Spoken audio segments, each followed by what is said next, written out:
relation to servant client relationship or servant leadership. Macam mana? What is the truth? What I can say? The real way of doing this. How do you do it? Okay. The servant leadership actually is about highest priority to others. Okay, we serve people. We give highest priority to other people. It's not to ourselves, and it has to be naturally. It's a natural feeling.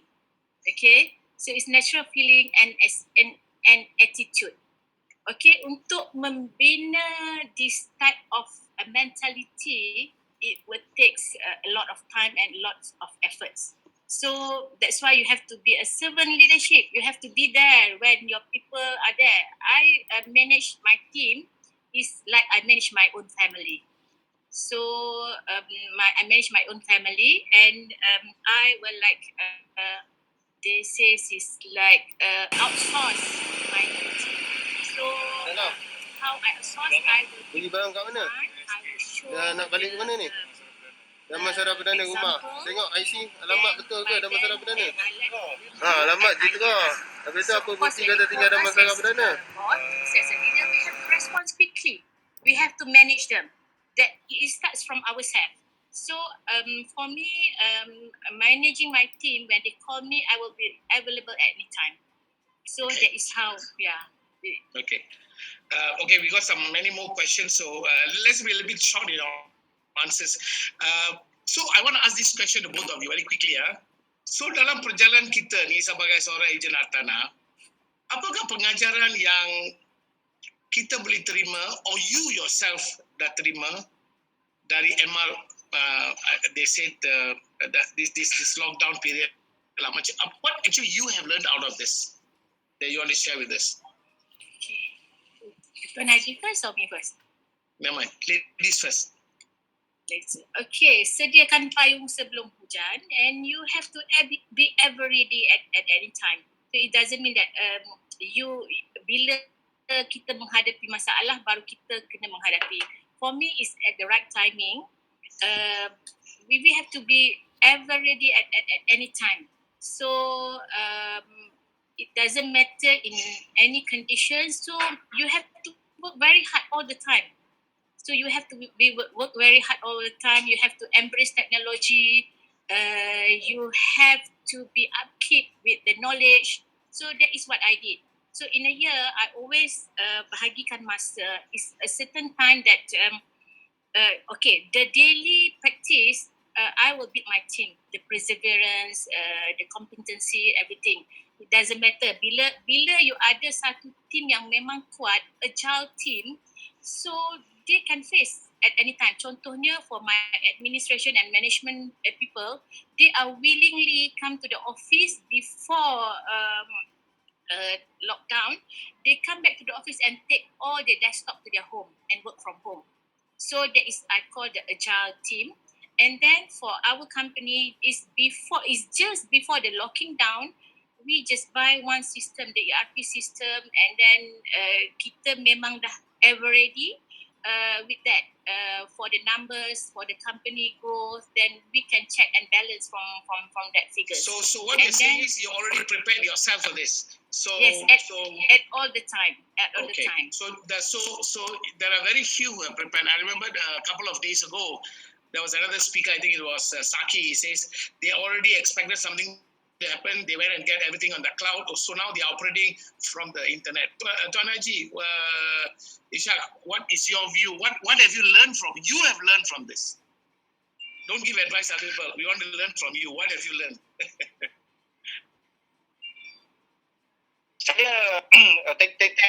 Thanks for the question. Ya. Ini mengingatkan saya dengan satu buku yang saya baca. Buku yang saya baca dulu ni, lama dah saya baca buku ni. The 1 Minute Manager Meets the Monkey. Wow, very nice book. So dalam buku ni, the content is that you have to embrace change. You have to adapt to change. You have to be prepared for changes. Changes can occur anytime. So don't pretend, don't be complacent, don't think that you have that is you have your foot in front of you all the time. So you must be prepared mentally, emotionally, to face all the challenges that may come at any time, whether you like it or not. So this happened, that triggers me that this book really, teach me a good lesson. From I think I have saya baca dah buku ni I think about 10 years ago, 10 to 15 years ago, and I really implement. I always remind my staff about this, and I told them, please, each and everyone must read the book. Jangan kita ingat, kita akan ada rezeki tu pada setiap masa. So when waktu bila yang terjadi begini ni, maka kita dah ready. Alhamdulillah, di syarikat saya mengambil satu pendekatan. Pendekatan saya, strategi saya adalah I will never borrow any single cents from the bank. So I'm the debt-free company. So itu konsep daripada from the very beginning. So I grow without any loans from any bank. So apabila terjadi begini, ia telah memberikan satu pengalaman yang sangat berharga. Bayangkan kalau sekiranya berlaku keadaan ini dan kita tidak mempunyai a good saving dan juga terjebak dan terjerat dengan hutang, maka tentu kita sukar untuk membuat dan merancang strategi. Jadi pengajaran saya di sini adalah always put a good saving. So during a good time, and when you are faced with this kind of challenges, you can go back and use whatever the saving that you do. Okay. This question has been lingering in my mind for the last 2 weeks. I need to take this out of my mind. When we were active in the market and we were out there selling properties, we were meeting clients, we were trying to earn an income for ourselves, I've always seen that the negotiators, there are many who learn, but there are many more who come for the class and all that. Then when they go back home, nothing happens. So I'm asking myself, by staying in the 2 weeks or 1 month in the house and listening to all this talk we are doing, which we have also learned from reading the books like Tuan Haji Ishak said, or going and attending seminar, marek lah, itulah, inilah, in-house training and all that. What is that 1-2 factor that will have to result in a change of the attitude of their ranks, so that when they go back, they can take the dua langkah tu yang aku katakan tadi? What is that transformation thing? What is that they must do, whether in the mind or whether in their heart, or what is that thing that will result in a change in ourselves? Yeah. Is it me first? Yeah. Okay. It's about possibility. It's a possibility. You don't blame the government. You don't blame your family. You don't blame the COVID-19. And you have to moving outside as a victim. You are not a victim. Okay? You have to moving outside as a victim. Normally, some people, dia jadikan all this as sebagai alasan. Oh, you tak apalah, anak you tak apalah puan, coming from the real estate background. But my children have to go a very hard time. I'm giving them hard time. They have to work very hard. Or ataupun, you tak apalah, government doesn't help us. So for me, I don't rely on government. Both 3 of my children are going to a private university. I send my daughter to Reading University by self-funding. So I don't blame the government. I don't take any scholarship from government. So you don't blame anyone. The success actually is come from within, come from you. And another one is self-reliance. No one going to take going to take part on your success. So you yourself. So never stop changing and I'm sorry. I don't want to interrupt here. We all know this. We all know we have to be self-reliant. We all know that you don't have the victim. The question is, how do you change from that knowing it but actually applying it so that you can improve the action part of it? That is where I think by deep thinking. So for human beings actually is born to be very straight. So they want mereka hendakkan kebahagiaan, kekayaan, all those things. But normal life it won't be like so smooth. Bila kita menghadapi sesuatu masalah is how we react on it. Macam sekarang, I think all the ranks out there it having a difficult time. So when you menghadapi masalah, definitely as human being you find a way how to go from that kesusahan. Mr. Soma, you told me that you are from Kelantan, 45 minutes, this and that. And how you do it is because you mengalami kesusahan and you determined to come out from that kesusahan. So I think everyone had that kind of feeling is how they practice, how they find a good mentor. So how is like their belief, macam mana pencapaian yang dia nak. That I think that is we have to instill into everyone's mind. Thank you. Tuan Haji, aku tengok ni banyak buku di belakang sana tu, beribu-ribu buku tu, and you always refer to a book. So what is your secret towards this concept about how I can now from what I am, I want to change to do it? Okay, kita begini konsep dia mudah saja. Kita jangan spend our energy to focus on something that we cannot control. Do things that within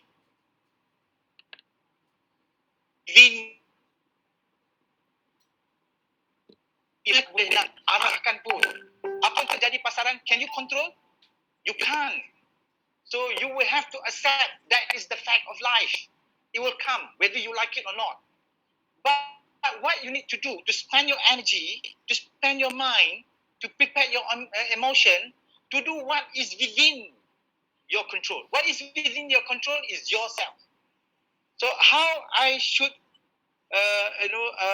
should do, and how should I develop my character? You need, number one, I think, the combination of good habits. So Ren should have a good or strong habits. What kind of habits is a combination of the three? Number one, you must have the strong desire to sustain within this time.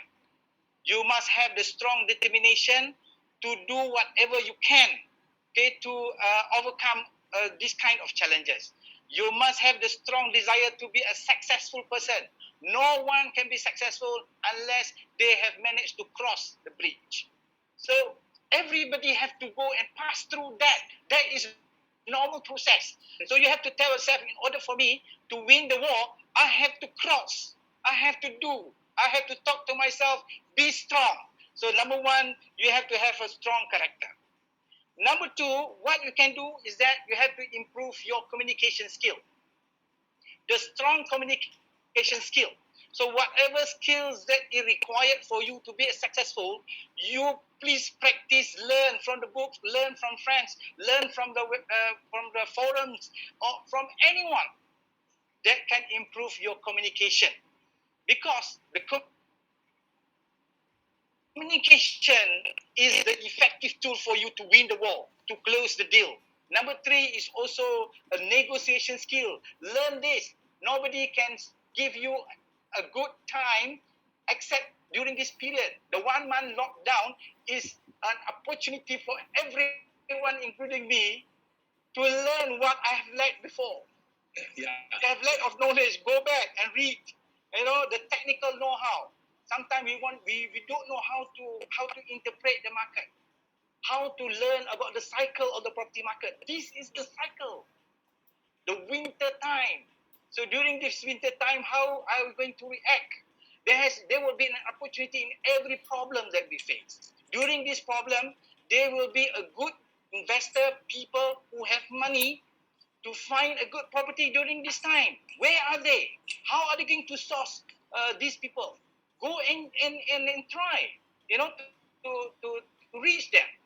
You know, there is a people who are conducting a property auction online. Owner can call auction. You say, oh, auction, so there must be instruction from court, there must be instruction from the bank or the land office. No.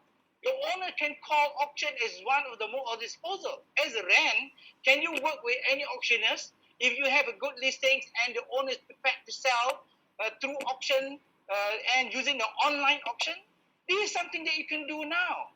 So please spend your time, energy to think and do whatever within your control. That is my message. Okay. So when you talk about winter, I'm thinking about summer. Okay. So now we are winter.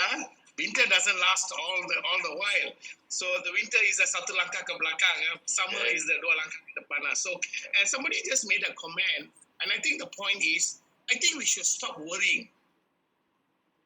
The more you worry, the more negative you become. Okay. All right. We stop there for a while. I've got Mr. Velu. I've asked him to come in. He is the chairman for Johor State Branch. We just called him to help us because Velu, are you with us? Velu? Velu? Yes, good morning, Mr. Sama. Hi, good morning, Velu. Good morning, Tuan Haji. From Thanks, Mr. Blue. Morning. Okay, he's only got a few minutes with us. I've invited him specially because Velu is an SA agent valuer in Johor Bahru. He's the state chairman for the MIEA branch there. And the reason why we have invited him, he's been going around the whole of Johor. He's a half-baked politician. No, sorry, not half-baked. He's involved in politics, and he's been going around with all the member of parliament, and they want to agree in Johor, trying to help the public at large. So yesterday when I called him to ask him, hey, what's happening on the ground? So he's telling, there's many ways the government is helping. So I've invited him to share with us how the government is helping us through the program. They have set aside some fund.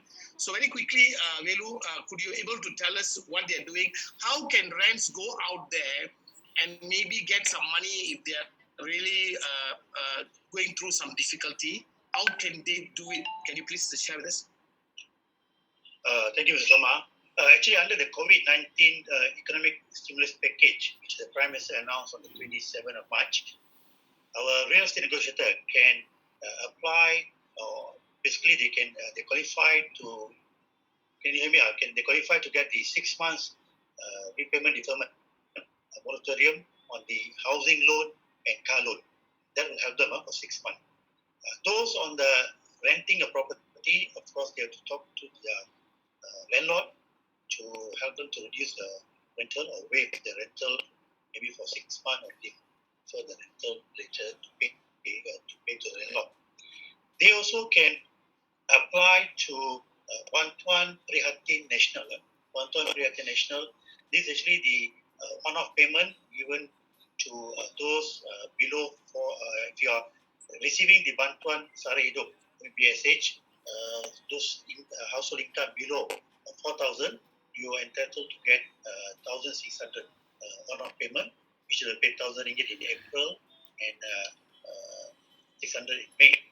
Those salary, the M40 group, those salary between 4,000 to 8,000, they can apply to get 1,000 ringgit one-off payment. Those already in the system, that means if you're already in the BSH system, you don't need to apply. It's automatic. They will credit the payment to your account. Those for the M40 group below 8,000, if you are income tax payer, registered income tax LHDN, you also don't need to apply. And they will actually credit the payment to you. That means you have paid the income tax previously. For those not registered, you can register even for the below 4,000 or below 8,000 income. You can register with the www.hasil.gov.my. Please go to the website and get more details about this Bantuan Prihatin Nasional in www.hasil.gov.my. That is the website for Bantuan Prihatin Nasional. You also can actually apply to get $500 from the KWSP, I-list study. I think this is for, you can get this ringgit per month until from 1st April 2020 up to 31st March 2021. You can apply ringgit minimum, maximum ringgit per month.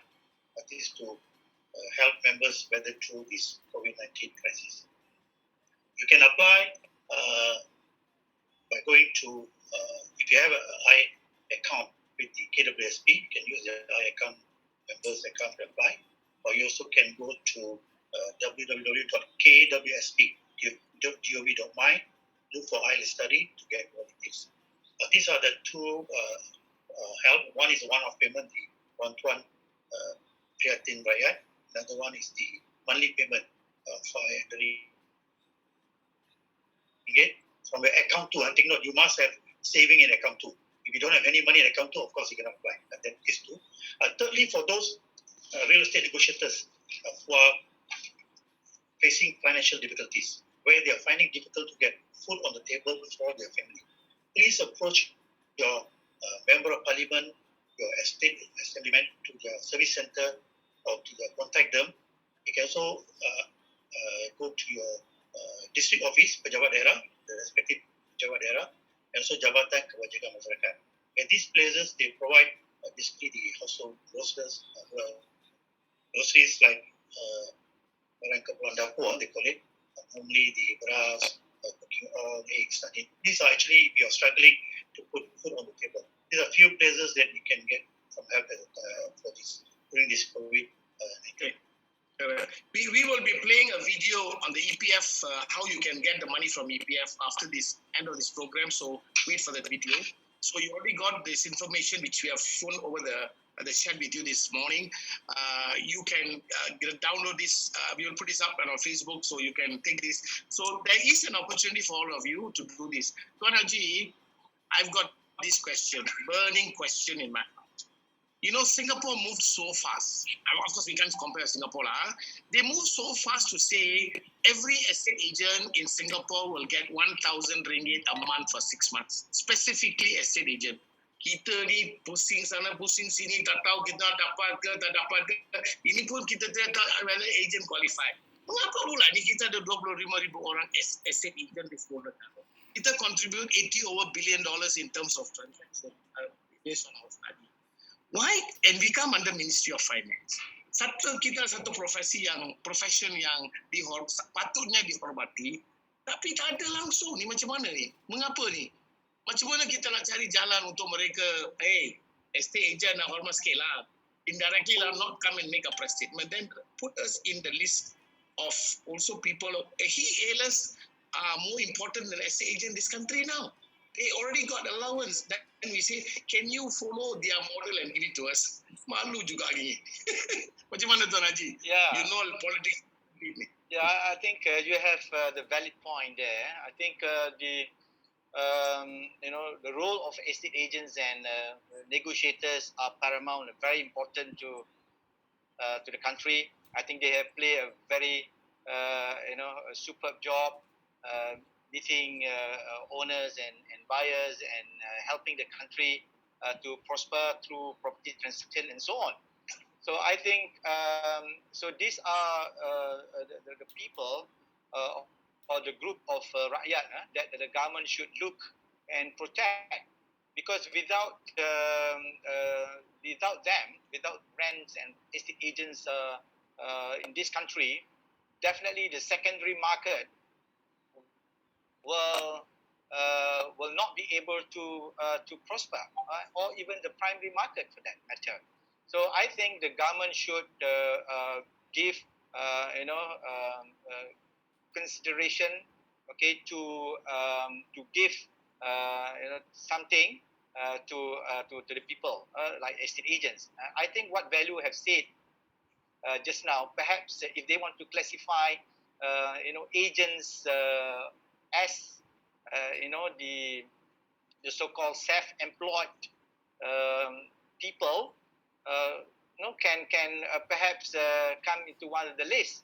I think the next, I think the government is now hoping for the rakyat, for the persatuan, for the NGOs and so on to come up with a suggestion what next, what else that the government should do in order to stimulate the economy, the activities and so on. I think as an NGO, the MIEA and perhaps I think we should submit our recommendation to the government for estate agents to be included in the next package. I'm sure, Tuan Haji, the board of directors of MIA will be very keen to work with Paham on these issues of how we should get the recognition and what more they need to do to enhance our industry. If we can increase our industry by more people, I mean, a lot more people are going to benefit out of this, not only the agents, but also the public. Thank you very much for the comment. I want to move to the next question. Velu, you are in Johor. Since you're already on the panel, what is happening in Johor? We're talking about doing the MCO. Yeah. We are not going to work. The agents are at home, and some of them following your whole program to get them trained while they're waiting. Some are quite active on the internet, doing various things. But generally, everybody worried, especially like real estate negotiators. We ask them, those got saving, and those have savings for 6 months, they may be better off than some of them. But some of the new negotiators and those actually those sole breadwinner, I think we have to have concern about this group, because when they're not doing anything for the last 1 month, the next 1 month, I think I'm not sure where they're going to get the income unless they are saving. That's okay. Okay. I want to ask this question since Tuan Haji is there. You did discuss with us many times that that the Singapore agents are very actively coming to Johor to market. If we look at what happened a couple of weeks ago, that we raided Tuan Haji and the group the board raided the operasi and found all these misdoings and breaking the law. This is also happening in Singapore, and somehow or other we are not able to maintain this. Maybe you could just take 1-2 minutes to just explain the seriousness of this and what your committee has decided to do. I didn't plan this question. I'm just asking because you are here. So maybe Tuan Haji can take it to the board and say, maybe this is what we should do. Yeah. In fact, we have received a lot of complaints from our members, that they are corporacy that employ illegal agents and offer agency practice, to sell property for developers and earn a good and handsome commission. Well, definitely they are encroached to our laws of 242, and we would like to find the truth. So we sit down with the commercial crime of PDRM, the Bukit Aman, and we have also agreed to work hand in hand with the media. So during that time, so we have raided one of the office, and we discovered that the modus operandi is basically to hire agents and to work on a multi-level marketing program. Not 1,000, not 2,000. They have so many agents, that have been with them. And surprisingly, some of the recruited agents are also our registered brands. So that is really surprised me. Why they they joined this so-called illegal companies called. So we explained to them that you can't do this. We explained to the corporacy that you cannot continue to practice estate agency. So to them, they are not encroaching our laws. To them, they thought that since they have their act, the cooperative act, and the cooperative act allows them to sell the property or sell assets. So they are free to do, according to the act. So we told them that, basically you are only allowed to sell your own assets. Yeah. So when we tell them that, so they tend, of course, to disagree with our opinion. So, but after we show them, our laws and so on. So we have compiled now all the evidence, documents and so on. What the board plan to do is that to basically take this further, to see whether they have encroached to our act. If they have encroached our act, of course, the necessary actions will be taken by the police, to investigate and to take, actions. Okay. Just now there was this discussion about we want government to recognize us. We want government to take care of us. Then we said, okay, we will approach the government, all that.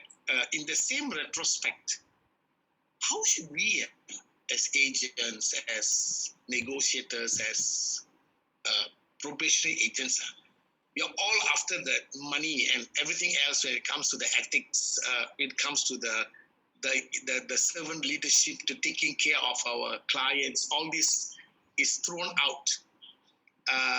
And so how can we ourselves transform and take the 2 steps forward after realizing all this and change the image of the real estate profession as that to be respected, so that when you go out in the market, people say, I want to pay you 3%, not 2%. Or you want to get exclusive? Yes, I want to give you 3% exclusive. Then the government will say, yes, you're contributing $83 billion in 2018. How can we do this? What should we do? I mean, I know the answers, but in your own words, how should we do? Can you start from Munira? Puan.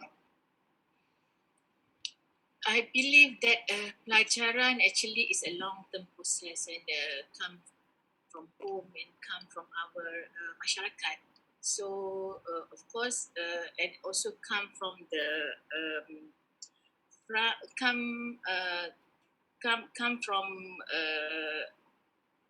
come from masyarakat, come from government, come from board, and come from everyone. So we have to educate our people. We have to educate rents. So like MIEA, you have to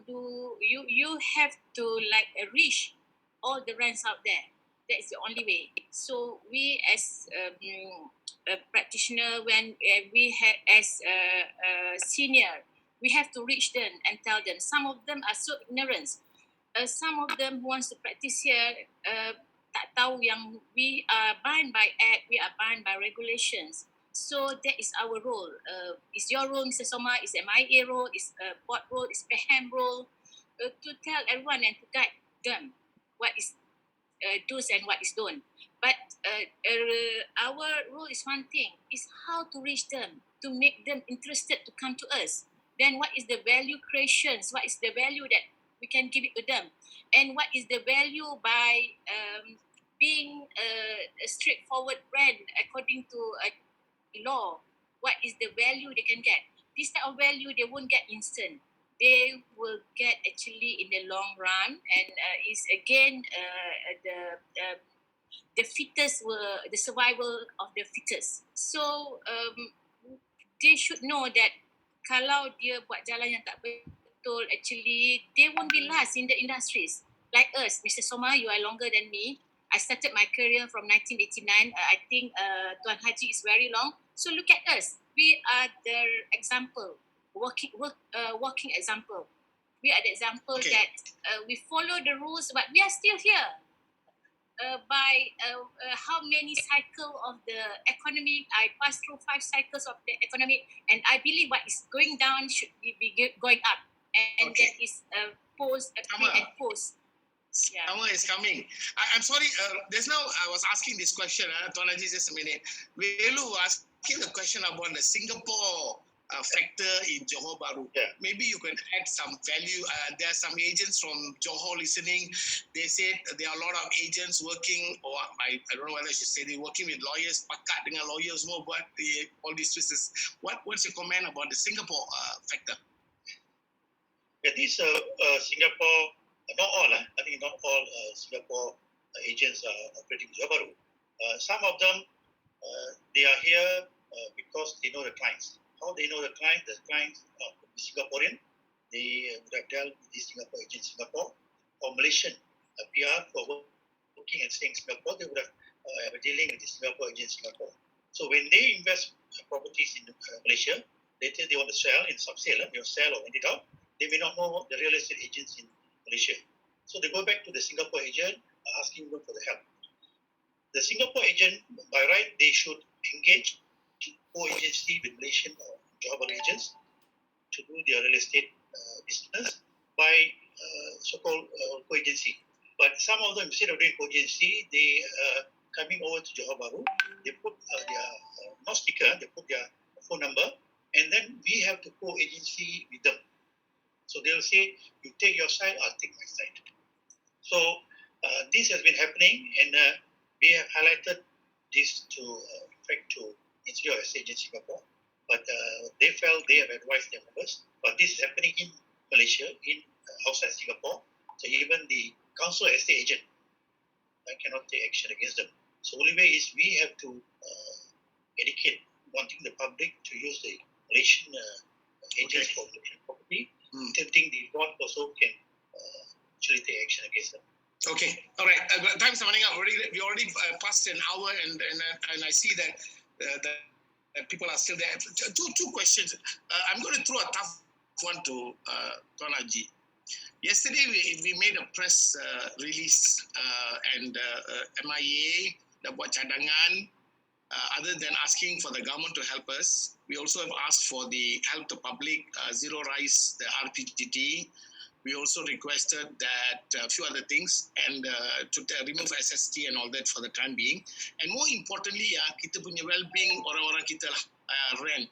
We know that there are at least another 1,000 to 2,000 rents who have not even renewed their CDP for last year, 2019. Now we're already third month of 2020. We know what the challenge is, putting all that aside. We have requested that the board consider, I'm not trying to take advantage of it, but since you're here, we have made it public, that whether the board can consider that this year, whoever has already done 2019, that are registered up, they be waived for 2020. That means they are automatically renewed for 2021. Then they have to attend 2021 in order for 2020. Only for this year. They don't need to attend the CDP program for this year. CDP and CPD together. So, any comments from you, Tuan Haji? Well, sure in my opinion, I think so everybody must chip in to provide assistance, to cushion the impact. And one of the impacts is that the requirement for rents to attend for the CDP and for the REA to attend for the CPD, for 10 CPD points and so on. So these are the requirements imposed by the board in order for you to renew your practice, either as a rent or REA. So I think it is a fair, fair proposal, fair suggestion for the board to consider of giving the waiver for renewal or to attend for the CDP or CPD. So I think I will bring this issue up to the board for considerations, and thank for the suggestion. I will work from bottom of my heart to ensure that the board will also provide assistance to the rent and also to the REA. But I can't promise, but I will do my best. I think you put a lot of smile on the faces of all the 25,000 practitioners in the country. But I also want to take a caveat. Yang budak-budak yang tak pergi kelas tu 2019, jangan bagi waiver. Only those who have registered for 2019 went for CDP, only they, because it's already March and they have not gone for classes. So they also should learn from this experience, okay? So, okay, last question, okay? I'm sorry we have gone a bit further. we have got a problem as agency. We don't have salary. Minus those who are working for valuers at a salary lah. Some agencies, most of them don't have basic salary. What proposal do you all think? Very fast. What plan can we have tomorrow? That tomorrow the negotiators face through this. Like what you said, Puan Manira, you need to save money. Cara macam mana kita nak cari jalan untuk menyelesaikan masalah ni in future lah? How do you think we should approach this at the industry level?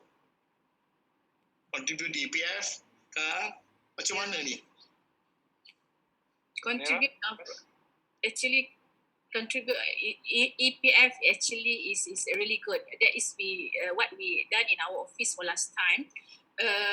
Before market went very open, so we has been practicing that all of our rents we contribute EPF for them and they contribute on their part. So most of them yang kerja lama dengan kita, they have the EPF contributions. But now market are so open, so we have to be like to survive in the market. So we have to forgo that. But we has been doing that in home field. Okay. So I think in my opinion, I think during this period of the MCO period, I think we need to perhaps continue of engaging with our clients. I think we can still do a negotiation. I think the owner can still from your advice to show his house, to go through a video conferencing and so on, so you can meet owners and buyers, through online interactive session. That can be done. I think you can still close the deal, but perhaps what we need to do is that we need to see the sale process. I think the sale process, number one, is that for you to source for listings and for you to source for your prospective buyers. That can be done during this MCO period. The viewing part. So now, the viewing part, how are we going to do? I think you can use the technology, the virtual concept, to view the property through to distance, through virtual, through online. That can also be done. Negotiation also the same. But the only thing that perhaps the MIEA can do is to work with banks, to tell banks, come on, please, process loans. I think banks is still working. They can still process the loan. Digital signing is something that we need to deal with the Bar Council. If the SMP, the sale and purchase agreement, can be prepared and can be signed, digital signing, or perhaps you can use the courier service to dispatch to the owner or to the to the buyer for them to sign all that. So that can still be done during this period, because without the signing you can't charge a fee. Okay, Tuan Haji, really time is catching up. Quickly, Sama. Velu, you want to add anything? Yeah. So maybe we can consider a feature some sort of insurance policy to for the negotiators when they are unemployed, no income, things to cover them. Thank you. Okay. So I anyway, think the emergency fund is also very important. One of the experience that my office do is that we create an emergency fund, to face the period, uncertainty period, something like this. So with this, I think the employers should set up a fund to be used during the crisis. So you can use this fund to basically, actually help your rents, especially to speed them. okay, I've been looking at the questions. Some of these questions, what is your routine? How much do you secondary market you do? And then, I mean, these are all quite basic questions we have answered before. You can look at other videos, and we also can handle this. So I'm sorry, I'm not going to handle any question, because we have what do you call it? A few more sessions to go in the next few days. You can come and ask a question. We have got a session on Saturday where we are having 3 rents. We will talk to rents, and they will be able to answer most of your questions. And so we will discuss that, and then we'll go ahead with that. So I would like to play the video on the EPF. So could I, 3 minutes, can you play the video, Wailing? How do you get your contribution from EPF?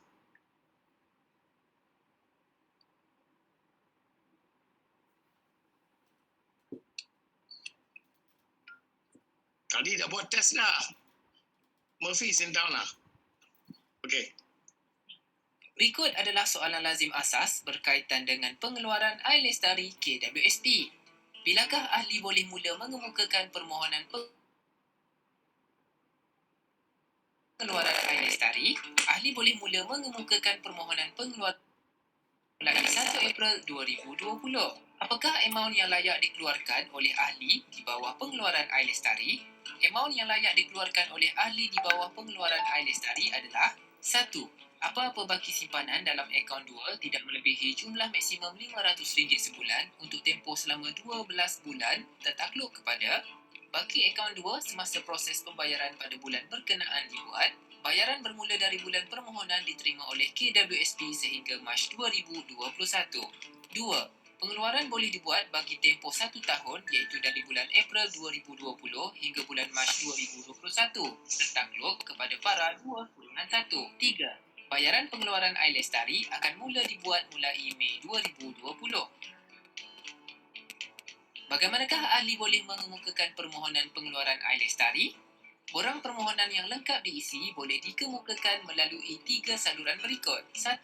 Secara dalam talian, pengeluaran melalui iAccount atau secara email kepada ilestari.mohon@epf.gov.my. Secara pos atau pos berdaftar ke alamat Kumpulan Wang Simpanan Pekerja Karung Berkunci nombor 220 Jalan Sultan 46720 Petaling Jaya. Ahli perlu membuat permohonan sekali sahaja dan pembayaran pengeluaran air lestari akan dikreditkan secara berulang ke dalam akaun bank ahli seperti mana di para 2/1. Siapakah yang layak untuk membuat pengeluaran air lestari? Ahli-ahli berikut layak untuk membuat pengeluaran air lestari. Warga negara Malaysia dan permastautin tetap berumur di bawah 55 tahun, mempunyai baki simpanan di dalam akaun 2 tertakluk kepada baki akaun 2 semasa proses pembayaran pada bulan berkenaan dibuat, bukan warga negara Malaysia dalam kurungan fasa 2. Mengapakah amaun pengeluaran air lestari terhad kepada maksimum RM500 dan secara bulanan? Pengeluaran air lestari ini bertujuan untuk membantu meringankan beban kewangan ahli untuk memenuhi keperluan asas bulanan dalam tempoh pandemik COVID-19 ini. Jumlah maksimum RM500 sebulan ini adalah jumlah yang munasabah bagi menambah sumber kewangan ahli untuk memenuhi keperluan asas untuk bulan yang berkenaan. Mengapakah kekerapan bayaran pengeluaran air lestari terhad untuk sekali sebulan? Kekerapan bayaran pengeluaran air lestari sekali sebulan adalah kerana pengeluaran ini bertujuan untuk menambah sumber pendapatan bulanan ahli bagi memenuhi keperluan asas setiap bulan. Mengapakah pengeluaran air lestari hanya untuk tempoh setahun sahaja? Tujuan air lestari adalah untuk membantu ahli meneruskan kelangsungan hidup ketika berdepan dengan pandemik COVID-19 ketika ini.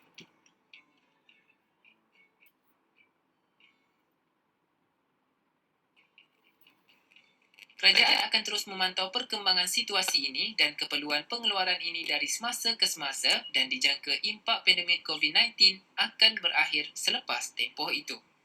Okay. Thank you very much, Wailing.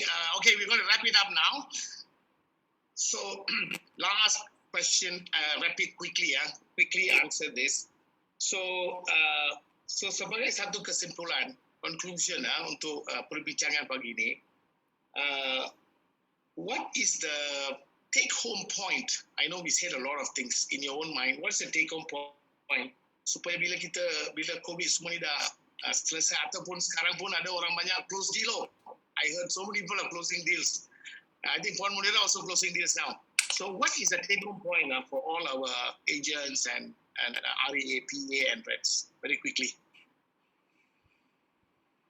Starting from one. Everyone have to be agile, Ran. So they have to be adaptable to change. They have to be ever ready at all the time. So there is no time for rest for us. Resting in terms of thinking, resting in terms of learning, and rest in terms of working. So we have to be there. We have to serve our people. We have to, as a leader in a company, you have to serve your people. You have to serve everyone. And as a RAN, you have to serve your clients. You have to serve your family. You have to serve everyone. You have to be versatile and ever ready. Agile, versatile, and take care of your client. Servant leadership. That's from Puan Munira. Tuan Haji. Embrace changes. Don't be complacent. Be strong. Go back to the drawing board. Plan your work on your plan, and finally, don't afraid, don't be sad. You have the God to protect you. Tawakkal pada Allah. Assalamualaikum warahmatullahi. Very good. And Velu, down from Johor, biggest state. We must learn to enhance our use of technology to carry out our business, whether during crisis or not. So the technology should be used in a more serious way. So on behalf of the Board of Directors of the Malaysian Estate Agents and my own secretariat, we have been working until 1 o'clock every day. We would like to inform you that we appreciate all the support. Short notice, we call you to become panelists, speakers, all volunteer, and really, I think all of us are very appreciative of you. Take note, today at 3 o'clock, we have got Mr. Alan Sim, who's commercial properties after MCO. So all those who want commercial rentals and all that, so be here at 3 o'clock. So to Praji, thank you very much for joining us. Puan Munira, and Velu, thank you for coming. Continue your good work with the Raya on behalf of all of us from our heart. And I've never introduced myself, all this while. That's all right. I've never introduced myself all these years. Everyone knows. Everyone knows you. Listening to your wife also, everyone knows you. She's sitting at the place, listening to the entire conversation. She's a very learned Thank you very much, all of you. God bless all of you. And guys, be safe. Be safe and happy. God is next to you as well, Tuan. Thank you very much.